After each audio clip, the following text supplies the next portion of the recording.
Hey guys, and welcome back to our channel. We've actually been away for a little while working on something super secret, which is really exciting. So make sure you stay tuned on our Instagram channel where we will be dropping this exciting news. Sick. Oh my God. Anyway, don't fret guys, because we've been also working on some truly incredible recipes, and we're gonna be dropping a new video right here on YouTube every single Sunday. So get it bookmarked into your calendars. And our first comeback recipe is an absolute cracker of a recipe. Yes, it is. It is. What is it? It is sun-dried tomato pesto arancini balls. Arancini balls. These are absolute little nuggets of absoluteness. Arancini. Balls. Yeah, also we do deep fry ours. Yes. Because it's just tastier. And we would say that you can shallow fry these if you don't want to use too much oil, or alternatively, you could even bake these in the oven. Enough chat anyway, let's get to the recipe. Okay, it's time for our arancini balls. First, we're gonna make our risotto, get some oil in the pan, heat it up, and as soon as it's hot, we're gonna throw in our onion. This has been peeled and diced, and you wanna dice it quite small to make it easier to shape your balls. Next, we're throwing in our garlic cloves. Again, these have been peeled and diced, and we're just gonna brown them off. Next is the rice, add it in and toast it for about 2 minutes, just until the edges turn a little bit translucent. And next it's time for the white wine. This is such an essential ingredient. It's gonna add loads of acidity, and also we're gonna use it to deglaze the pan and get all of that flavor back into the risotto. Keep stirring until that wine is pretty much evaporated. And when you're ready, we're gonna start adding our stock at about a ladle or two at a time. And we're gonna keep stirring that for about 20 to 25 minutes until this risotto is ready.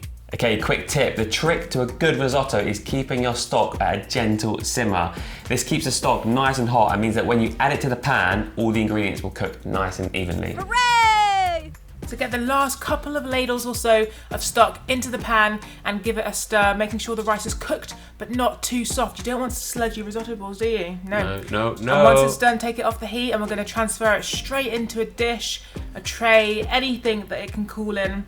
And get it all in there. And we're gonna add a bit of extra seasoning, some chopped parsley's going in, a bit of zest, lemon zest for that tanginess, nutritional yeast, this adds amazing nutty and cheesy flavor, and then some lemon juice to add to that tanginess going on.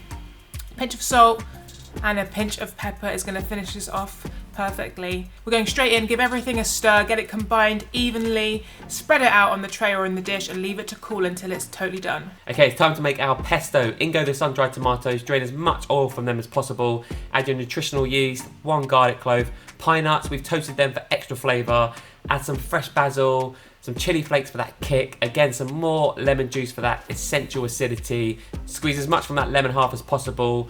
We're gonna add some extra virgin olive oil, 2 tablespoons will do, a pinch of salt, a pinch of pepper. Be generous here, you wanna add as much flavour as possible. And then when you're ready, zizz it all up in a food processor until it forms a rough paste.